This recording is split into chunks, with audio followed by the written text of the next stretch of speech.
Okay. तो देखो last time हमने मूल कॉन्सेप्ट जो हमारा पहला चैप्टर है वो हमने देखा था। उसके बाद में जो नेक्स्ट चैप्टर हमें स्टार्ट करना है दैट्स एटॉमिक स्ट्रक्चर। ओके, या नेक्स्ट चैप्टर चैप्टर जो है वो एटॉमिक स्ट्रक्चर है। उसके कुछ क्वेश्चंस मैंने आपके जो ड्राइव है उसके ऊपर शेयर कर दिए हैं। एक बार वो देख लो एंड उसके थोड़े क्वेश्चंस प्रैक्टिस कर लो। ओके, ताकि आप टेस्ट में मार्क्स है वो मतलब प्रैक्टिस भी कर सको और टेस्ट में आपके मार्क्स जो है वो भी अच्छे आए। ओके, तो बेसिकली जो नेक्स्ट चैप्टर है वो है एटॉमिक स्ट्रक्चर। ओके, क्या एटॉमिक स्ट्रक्चर है। और ये जो एटॉमिक स्ट्रक्चर है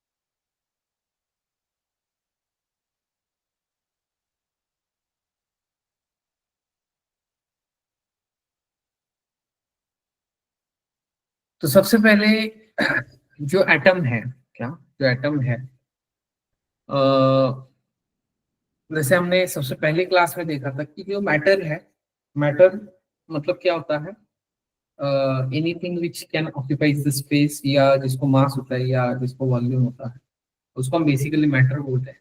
लेकिन अगर मैटर लेते हैं तो basically which is made up of the atoms. Okay, क्या या उसका जो बेसिक बिल्डिंग ब्लॉक है या बेसिक ये जो है वो क्या है, एटम है। एंड एटम जो है वो बहुत छोटा है। ओके, मतलब छोटा इन द सेंस कितना है, approximately 10 to the power -5 to 10 to the power -10 centimetre इतना उसका साइज है।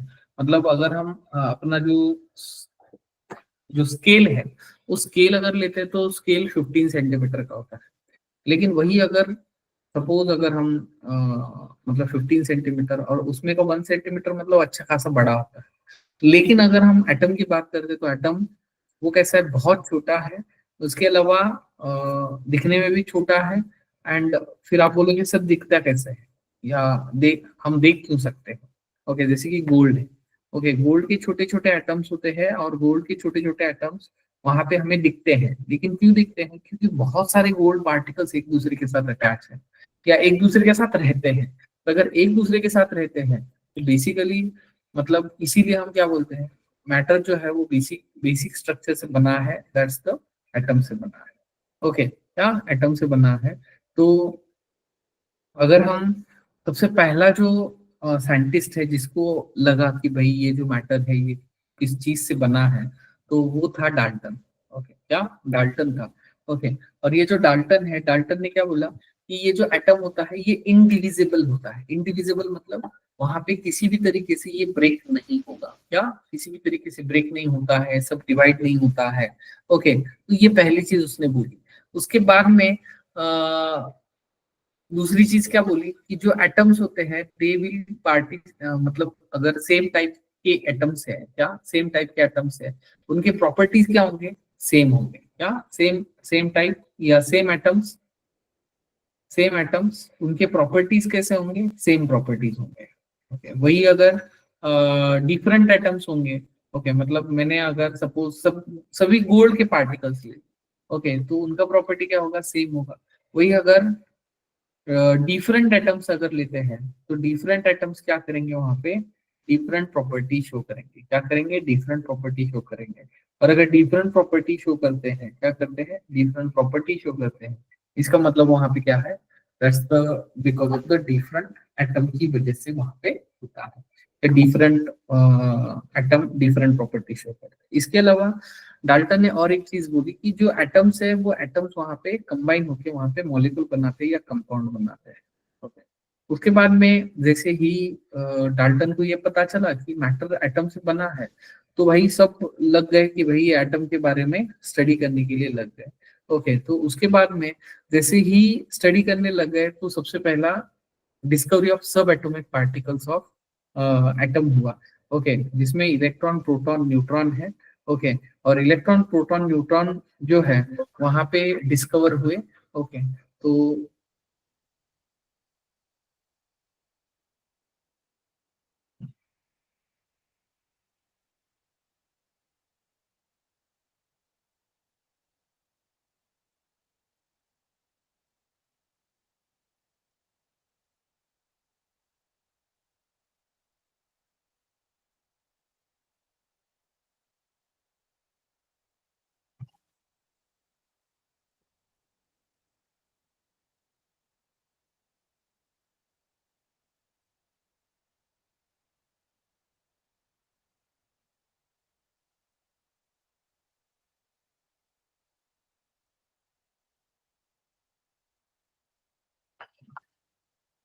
ओके, तो सबसे पहले डिस्कवरी ऑफ इलेक्ट्रॉन हुआ, देखो।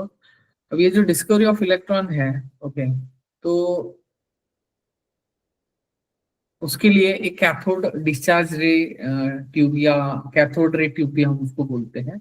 ओके, अगेन इसमें इंपॉर्टेंट चीजें जो है, ओके, कि उसके ऊपर चार्ज कितना होता है, उसके बाद मास कितना होता है।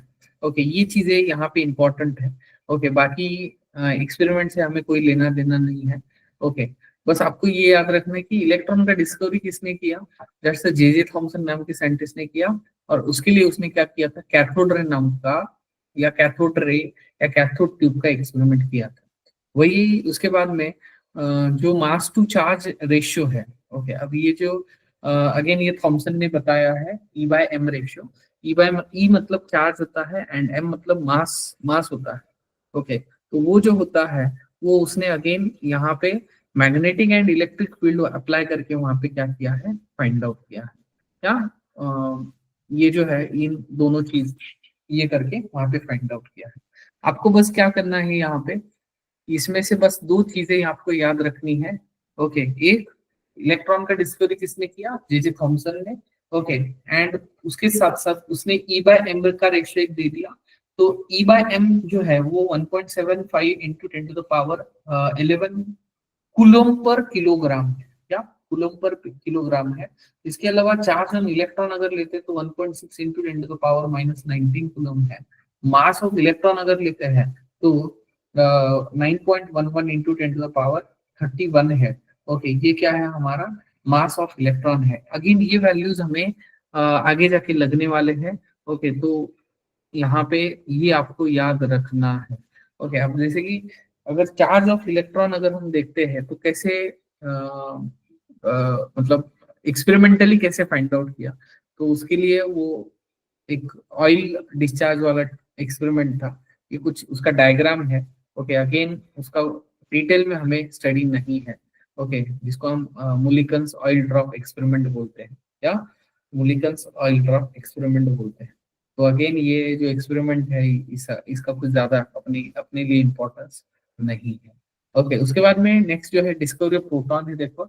अब डिस्कवरी ऑफ प्रोटॉन के लिए, जैसे उसके लिए कैथोड रे था, इसके लिए कैनाल रेज या एनोड रेज। ओके, और एक सबसे इंपॉर्टेंट चीज, अगर हम कैथोड रेज अगर लेते हैं, क्या लेते हैं, कैथोड रेज, या यहाँ पे जो सबसे इम्पोर्टेंट और एक चीज है। ओके, मैं ये यहाँ पे लिख देता हूँ।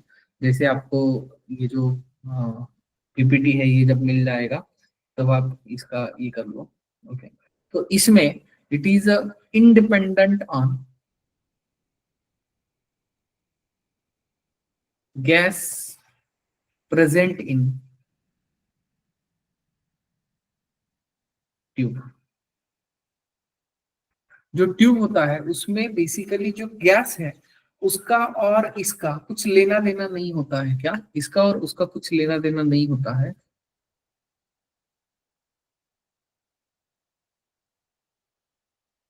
सॉरी।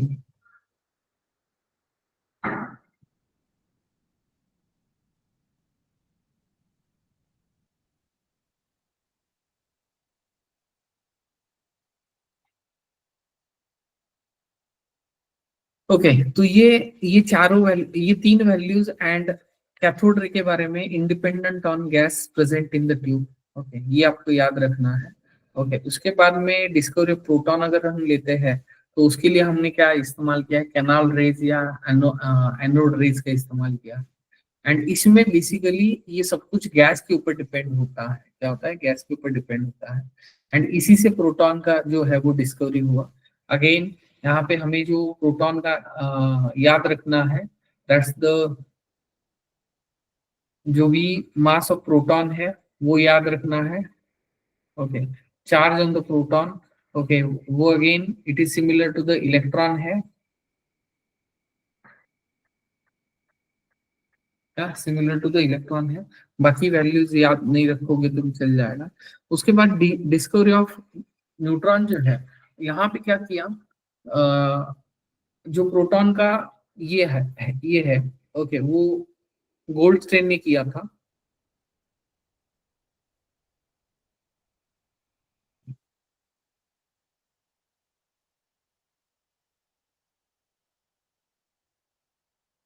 उसके बाद न्यूट्रॉन जो डिस्कवर किया वो जेम्स चार्विक नाम के साइंटिस्ट ने किया। और इसने क्या किया, जो अल्फा पार्टिकल्स होते हैं, क्या अल्फा पार्टिकल्स होते हैं, उनको क्या किया, बेरिलियम शीट के ऊपर इंसिडेंट कर दिया।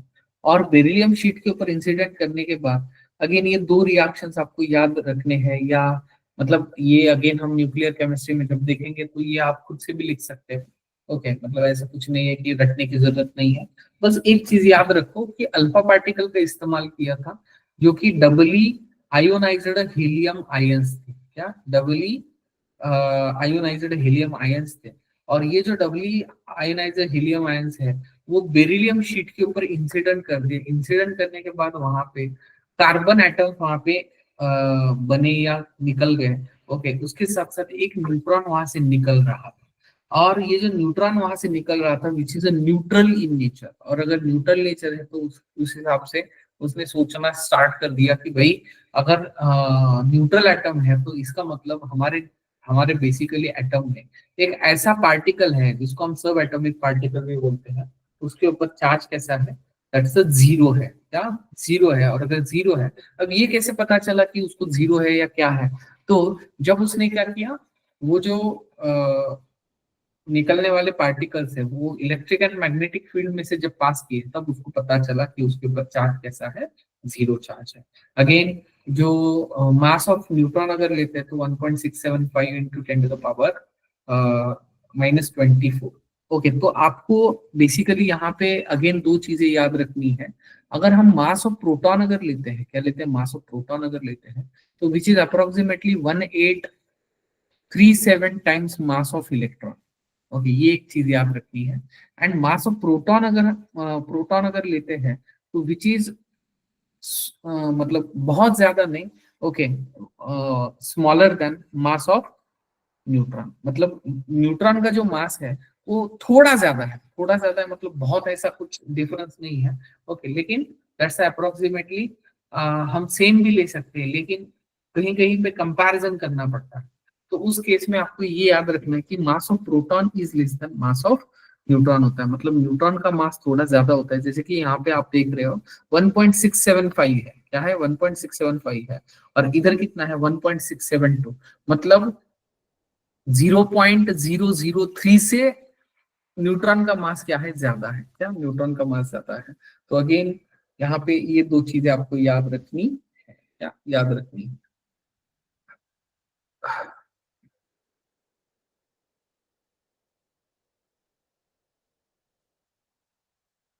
दिस इज अबाउट एग्जैक्टली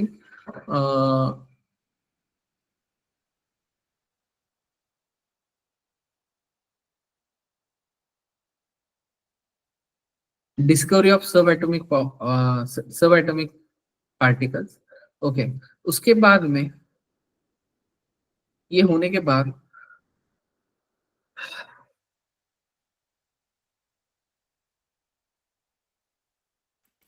जैसे कि थॉमसन ने सब एटॉमिक पार्टिकल वहां पे इन्वेंट कर दिए। ओके, वैसे ही उसको लगा कि भाई और कुछ काम कर लेते हैं, तो उसने क्या किया कि अपना एक खुद का एक मॉडल बना दिया कि भाई एटम कैसा हो सकता है पॉसिबल। ओके, सबसे पहले तो डाल्टन ने ही एटम का कॉन्सेप्ट लाया, लेकिन सबसे जे थॉमसन जो था वो सबसे पहला साइंटिस्ट था जिसने जिसने मतलब पहले तो इलेक्ट्रॉन डिस्कवर किया, उसके बाद में उसको लगा कि भाई नहीं हम और कुछ कर लेते हैं, तो उसने उस वहां पे क्या बनाया, एक मॉडल बनाया एंड उसकी उसके लिए उसको नोबेल प्राइज भी दे दिया था। ओके, तो बेसिकली जे थॉमसन के हिसाब से जो भी हमारा एटम का साइज होता है, क्या एटम का साइज होता है विच इज अप्रोक्सीमेटली, जैसे मैंने आपको बोला 10⁻⁻5 टू 10⁻⁻10 सेंटीमीटर के आसपास या उसी रेंज में होता है। ओके, और उसी रेंज में होता है, तो वो वहां पे उसने बताया।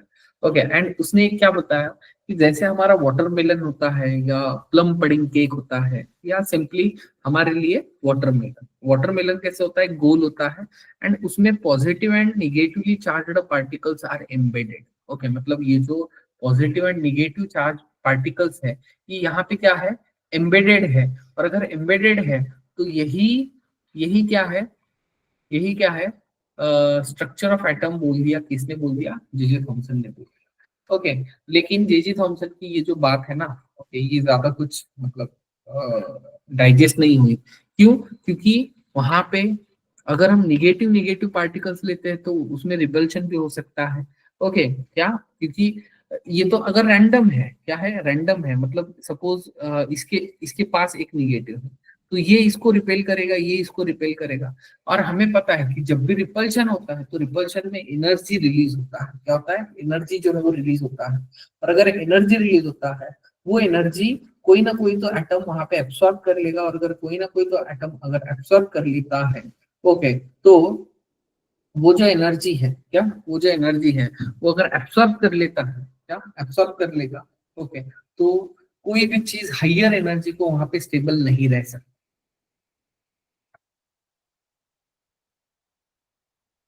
ओके, तो इसलिए ये जो मॉडल है वो वहां पे फेल हो गया, क्योंकि वहां पे स्टेबिलिटी के बारे में या उसकी रिएक्टिविटी के बारे में कुछ भी नहीं बोला था। कि भाई बस जे थॉमसन ने बोल दिया कि भाई हाँ बस ऐसे होता है, और अगर ऐसे होता है तो बस होता है। ओके, तो जैसे कि उसने उसको डिफरेंशिएट करने के लिए प्लम पडिंग मॉडल भी बोला, राइजिंग पडिंग मॉडल भी बोला, या वाटरमेलन मॉडल भी बोला। ओके, ड्रॉबैक जैसे कि स्टेबिलिटी वहां पे एक्सप्लेन नहीं की थी, एक्सपेरिमेंटली वहां पे ये नहीं किया था। ओके, उसके बाद एक्सरे डिस्कवरी हुआ। ओके,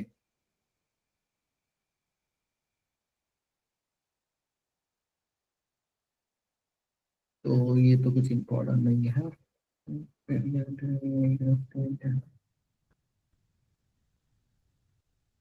उसके बाद में जैसे ही थॉमसन फेल हो गया, वैसे ही नया साइंटिस्ट आया, that's Rutherford nuclear model of an atom. Okay, और उसने क्या किया, एक गोल्ड फॉइल एक्सपेरिमेंट किया।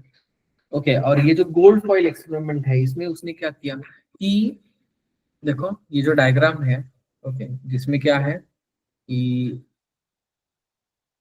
ये हमारा सोर्स है, सोर्स से अल्फा पार्टिकल्स निकल रहे हैं। ओके, और ये हमारा गोल्ड का अब यहाँ पे लेड लिखा है। ओके, लेकिन एक्चुअल में उसने जो, हाँ सॉरी सॉरी, ये फिल्टर है। ओके, मतलब इसमें से पास करते हैं, पास करने के बाद गोल्ड फॉइल के ऊपर वहां पे इंसिडेंट करते हैं, और जैसे गोल्ड फॉइल के ऊपर इंसिडेंट करेंगे, ओके, तो वहां पे क्या होता है, ये है photographic plate which is covered by zinc sulphide. Okay, क्या, जिंक सल्फाइड के थ्रू वहां पे कवर किया है। तो यहाँ पे अल्फा पार्टिकल आते हैं, अल्फा पार्टिकल कुछ पास हो जाते हैं, पास होके वहां पे जो स्क्रीन है उस स्क्रीन के ऊपर क्या हो जाते हैं, स्ट्राइक हो जाते हैं। और जब वो स्ट्राइक होते हैं, क्या स्ट्राइक होते हैं, तो जैसे अभी दिवाली हुई है कि जैसे पटाखा फूटा, ओके, वैसे चमकता है ना, वैसे एग्जैक्टली यहाँ पे क्या हो जाता है, जैसे अल्फा पार्टिकल्स उस फोटोग्राफिक प्लेट के ऊपर इंसिडेंट होंगे या स्ट्राइक करेंगे, वो ऑटोमेटिकली क्या करेंगे, ग्लो करेंगे, जैसे कि ये जो है ये वहां पे दिया है, देखो। ओके, गोल्ड फाइल वहां पे कुछ सेंटर में है, कुछ साइड में है। ओके, या मतलब जो पार्टिकल्स है, क्या जो पार्टिकल्स है वो वहां पे क्या है, इस तरीके से वहां पे क्या हुए हैं, अरेंज हुए हैं। ओके, या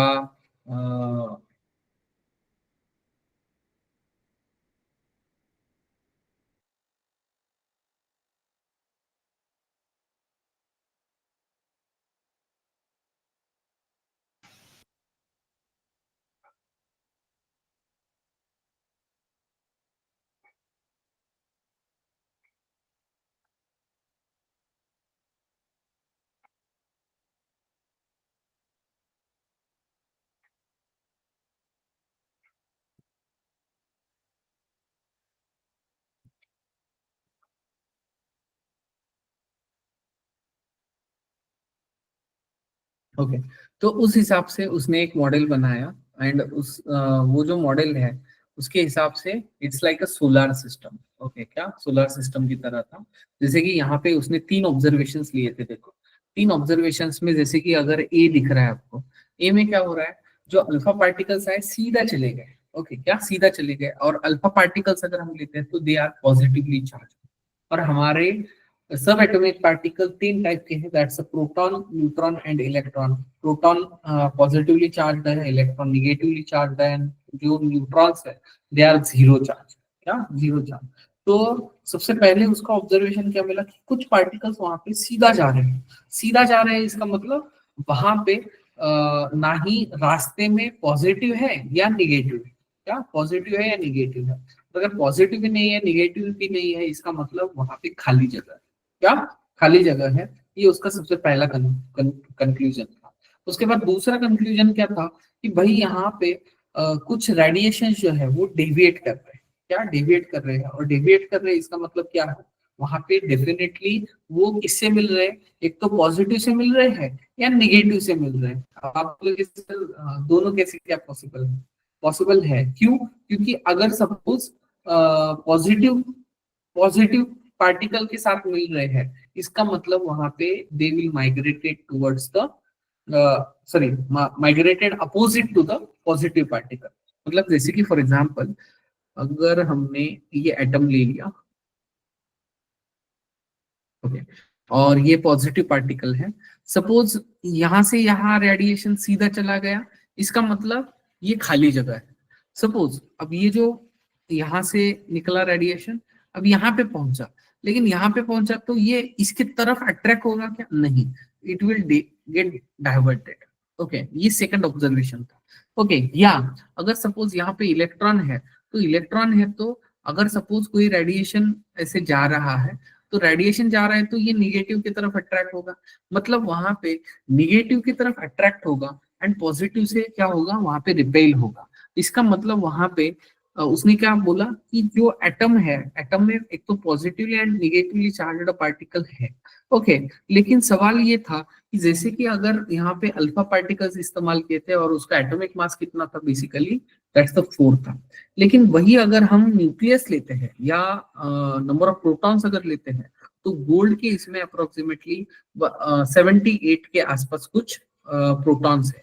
और अगर 78 के आसपास प्रोटॉन है और यहाँ पे तो कितने प्रोटॉन्स है, सिर्फ 2 ही प्रोटॉन्स है, तो फिर उसने क्या किया, न्यूक्लियस का इन्वेंशन किया। क्यों किया, क्योंकि उसने क्या बोला कि अगर सपोज कुछ रेडिएशन जो है ना they will bounce back. Okay, मतलब जिस डायरेक्शन से गए थे थोड़ा बहुत एंगल चेंज करके वो वापिस आ रहे हैं।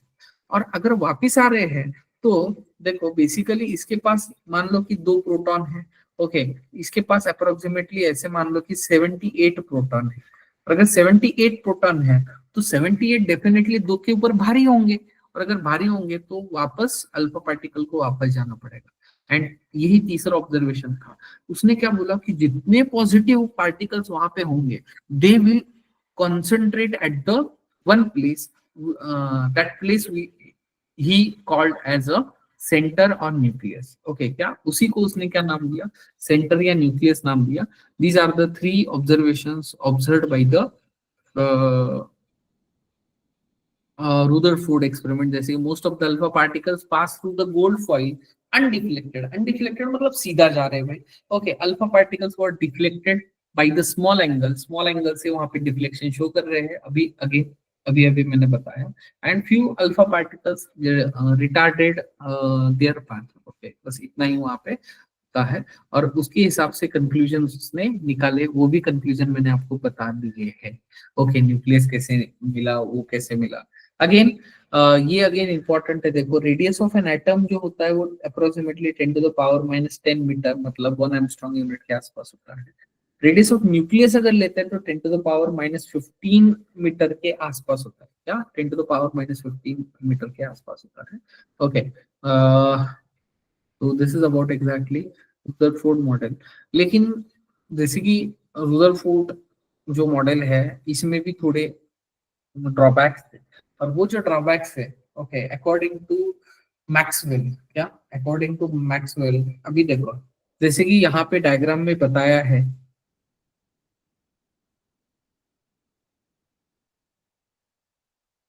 देखो ये है इलेक्ट्रॉन और ये है न्यूक्लियस। न्यूक्लियस मतलब पॉजिटिवली चार्ज।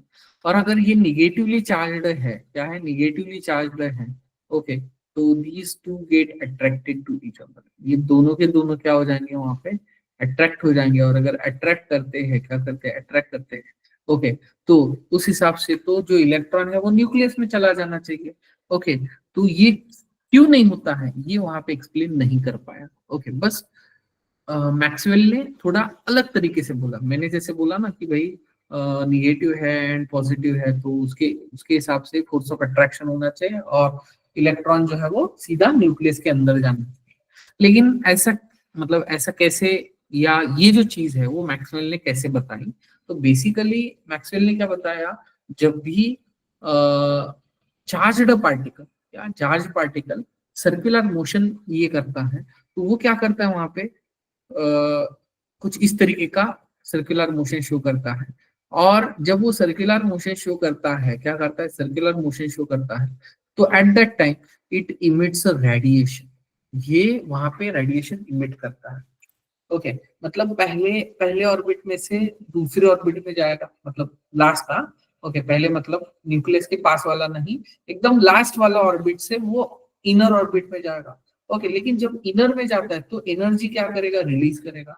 ओके, अगेन जब और इनर जाएगा तो और एनर्जी रिलीज करेगा, और इनर जाएगा तो और एनर्जी रिलीज करेगा। तो इससे होता क्या है कि एक टाइम ऐसा आ जाएगा कि वहां पे पूरा का पूरा एनर्जी उसका निकल जाएगा, और निकल के वो सीधा के सीधा न्यूक्लियस में गिर जाएगा। ये बोला था मैक्सवेल ने। ओके, मतलब जैसे कि अगर सपोज ट्रेकिंग पाथ है, ओके, तो ट्रेकिंग पाथ में सबसे हम पहले क्या करते हैं, पहले वाले ट्रेक में पहला राउंड लगाते हैं, उसके बाद में उससे बड़े वाले नहीं जाते हैं, उसके छोटे वाले जाते हैं। क्यों? क्योंकि हमारा जो एनर्जी है वो थोड़ा बहुत लॉस हो चुका है। ओके, इसलिए जैसे जैसे एक एक पाथ कंप्लीट करेंगे, वैसे वैसे वो अंदर जाएंगे, और ड्यूरिंग द मोशन या during the circular motion they releases the energy in the form of radiation और एनीथिंग। ओके, तो बेसिकली ये वहां पे, ये ऐसा क्यों होता है, ये रुदरफोर्ड वहां पे एक्सप्लेन नहीं कर पाए। ओके, उसके बाद में orbit will thus continue to shrink. Calculations shows that the electrons takes only 10 to the power minus 6 second microsecond to spiral down into the nucleus. मतलब ये वहां पे एक्सप्लेन नहीं कर पाया, एंड उसकी वजह से ये जो मॉडल है ये वहां पे क्या हो गया, फेल हो गया। क्या, मॉडल जो है वो फेल हो गया। इसके अलावा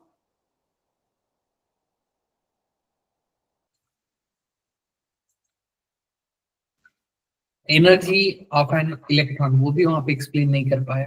इसके अलावा हाइड्रोजन स्पेक्ट्रम वो कैसे होता है वो भी वहां पे एक्सप्लेन नहीं कर पाया।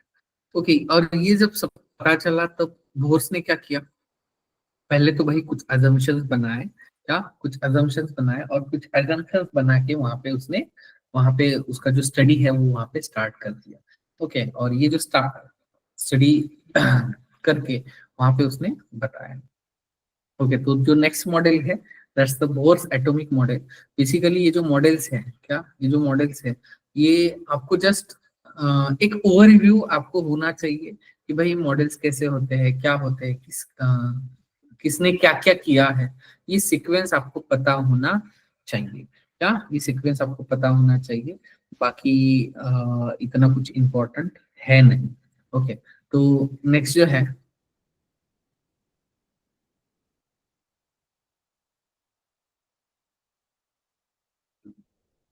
उसके बाद में ये बेसिकली बोर्स एटॉमिक मॉडल तक था।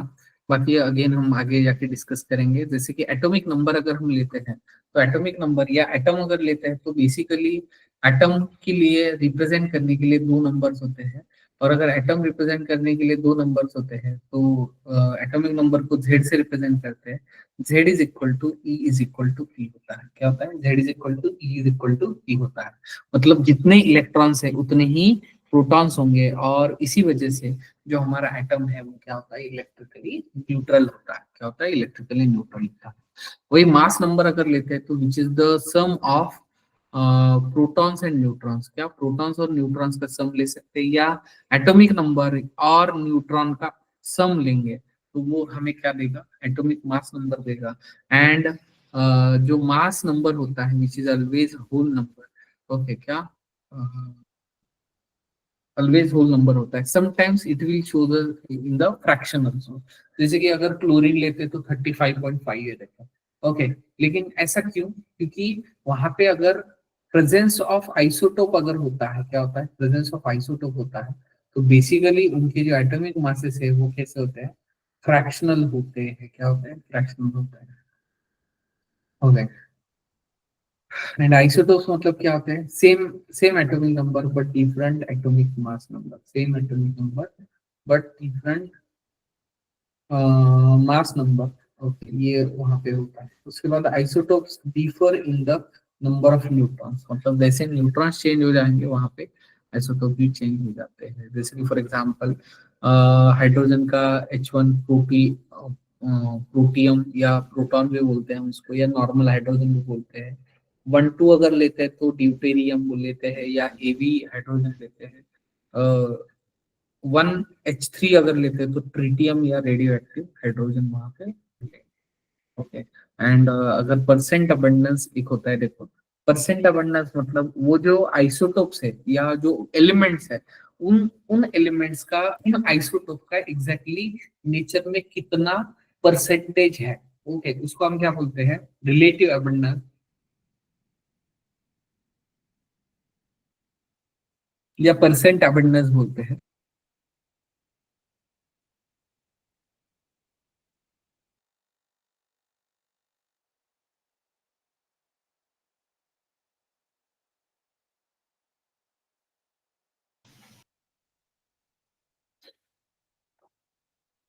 ओके, तो नॉर्मल हाइड्रोजन अगर लेते हैं तो 99.985 इतना परसेंट होता है। ड्यूटेरियम अगर लेते हैं तो 0.015% तक होता है। ट्रिटियम अगर लेते हैं तो ट्रेसेस में होता है, दैट्स 7 × 10⁻16%।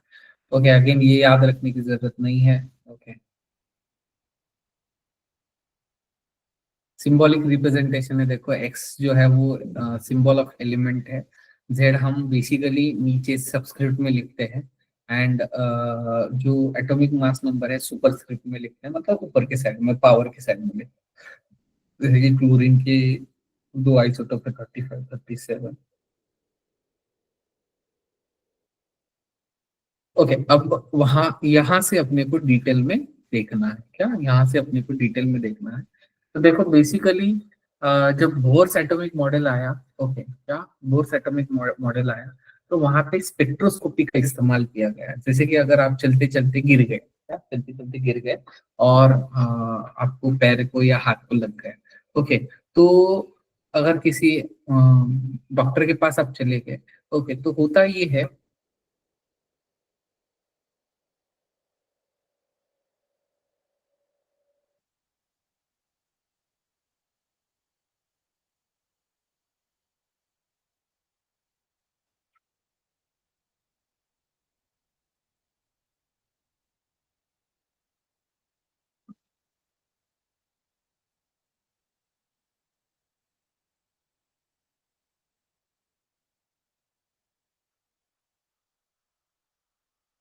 ओके, तो बेसिकली उसके लिए मतलब जो आप अगर डॉक्टर के पास चले गए, तो डॉक्टर के पास जाने के बाद वो बेसिकली क्या करता है, सबसे पहले तो आपका एक्सरे निकालता है, ओके, और एक्सरे से डिसाइड करता है कि कितना वहां पे फ्रैक्चर है या डैमेज है या कुछ हुआ है या कुछ नहीं हुआ है, ओके।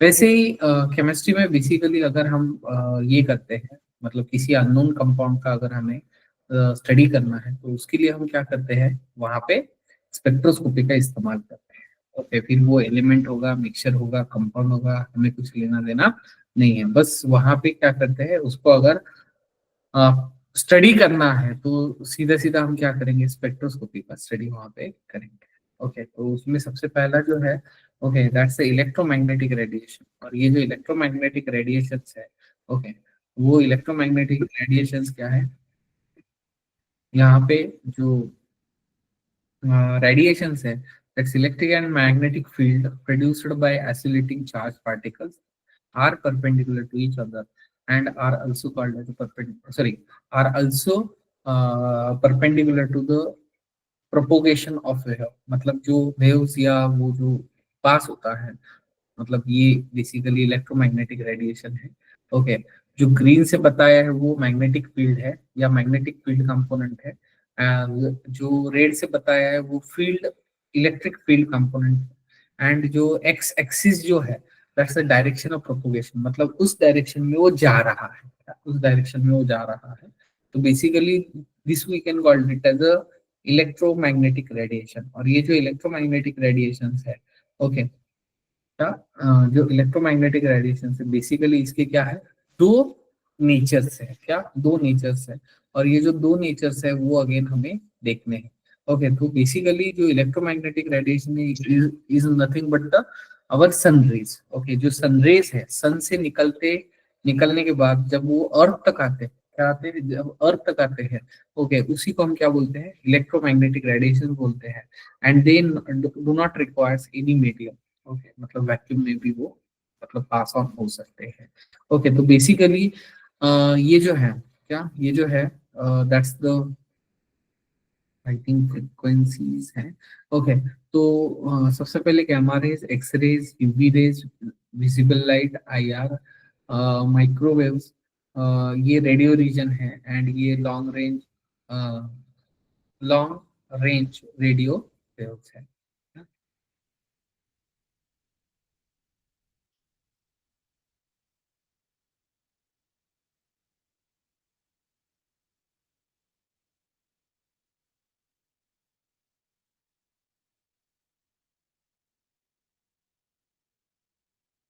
ओके, तो ये बेसिकली विजिबल रीजन है जिसमें हम कलर्स देखते हैं, क्या देखते हैं, कलर्स देखते हैं। अब मेजरेबल कैरेक्टरिस्टिक्स अगर हम लेते हैं, क्या मेजरेबल कैरेक्टरिस्टिक्स लेते हैं, तो उसमें सबसे पहला जो है, दैट्स द वेवलेंथ। अभी देखो, जो वेव्स है, ये वेव्स कुछ इस तरीके से पास होती है,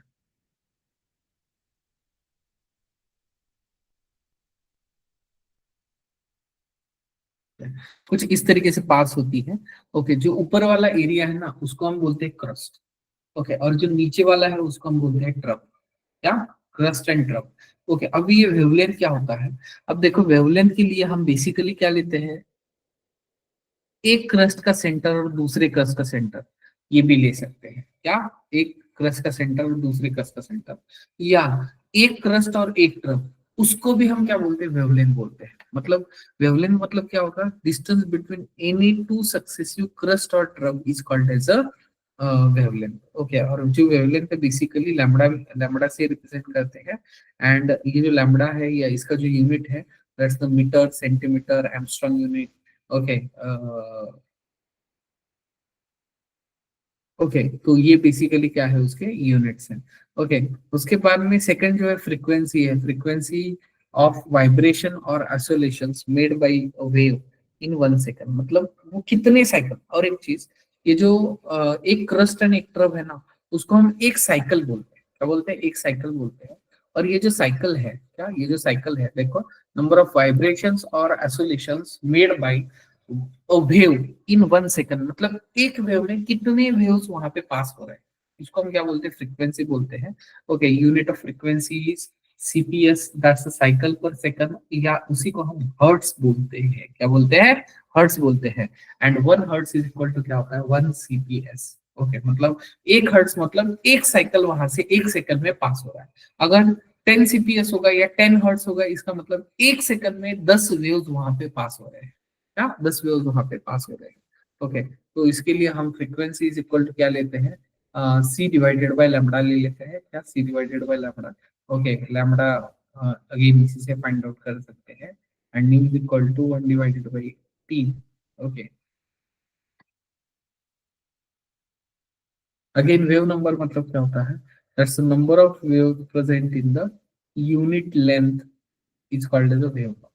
ओके, तो lambda zero is equal to क्या होता है, 1/, ओके, उसके बाद में the unit of wave number is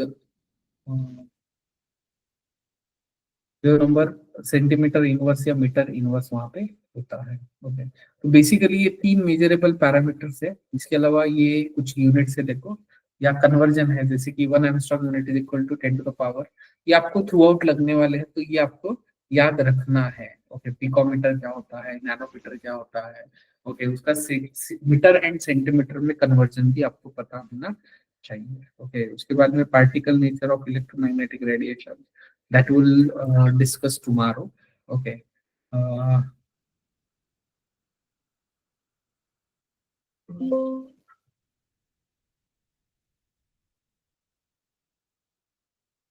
okay. Remain will discuss in the next. Okay. तो ये हमारा बेसिकली ये इंट्रोडक्टरी पार्ट था एटॉमिक स्ट्रक्चर का। ओके, बाकी जो है वो डिटेल हम नेक्स्ट इसमें देखें। कोई डाउट वगैरह है आपको? आप कंटिन्यूअसली देख रहे हो क्या कि नोट्स, जो क्लास नोट्स है वो वहाँ पे अपलोड किए हुए देख रहे हो या नहीं देख रहे हो? इसके अलावा कुछ क्वेश्चंस मैंने अपलोड किए थे लास्ट टाइम, वो भी आप देखो करो। ओके, क्योंकि पढ़ने के साथ साथ आपको क्वेश्चन प्रैक्टिस भी करना है। ओके, नहीं तो सिर्फ पढ़ने से रिजल्ट नहीं आएगा। ओके, आप जितना क्वेश्चन प्रैक्टिस करोगे उससे वहां पे ज्यादा से ज्यादा काम बनेगा, या काम वहां पे क्लियर है। Remain will discuss in the next. Bye bye, take care.